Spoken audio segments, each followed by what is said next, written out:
Aujourd'hui, comme tout le monde le sait, la femme est célébrée dans le monde entier parce que le 8 mars est devenu une date symbolique, comme nous le savons tous. Et donc, il était important aujourd'hui de magnifier la femme par cette cérémonie. En fait, aujourd'hui, c'est une cérémonie où nous allons en profiter pour récompenser la femme rufisquoise qui a brillé tout le long de l'année 2018. Bien entendu, c'est avant tout des femmes qui, tout le long de l'année 2018, ont accepté de se former dans différents domaines.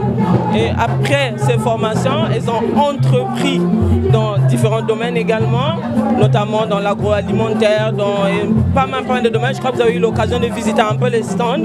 Et donc aujourd'hui, c'était l'occasion pour elles, pour la première fois, de présenter leurs produits made in Rufisque, c'est-à-dire la production locale, pardon. Et je crois qu'il n'y avait pas de meilleure date que le 8.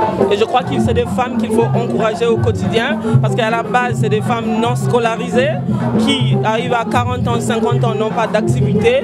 Rufisquelle est allée les chercher un peu dans tout le département de Rufisque. Et donc en ce moment-là, on les a fait bénéficier d'une formation. Après ces formations, elles ont fait des stages dans différentes entreprises ici. Elles ont même eu la chance de bénéficier d'une autre formation au niveau de Kaolack.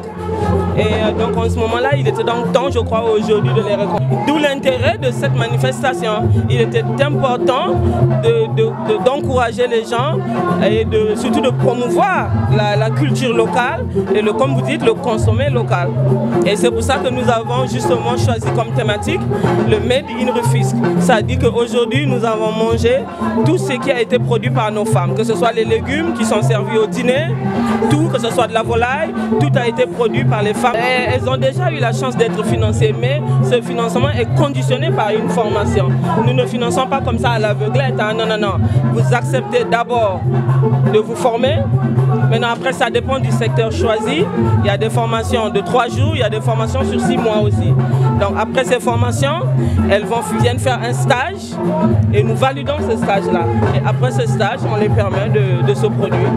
Quand elles produisent leurs produits, elles nous convient vers les différents groupements. Nous venons faire la dégustation. C'est ce que nous avons appelé les visites de proximité ici pendant plusieurs mois. Et donc, après ça, c'est comme ça aussi qu'elles ont été sélectionnées pour pouvoir exposer ici ce soir.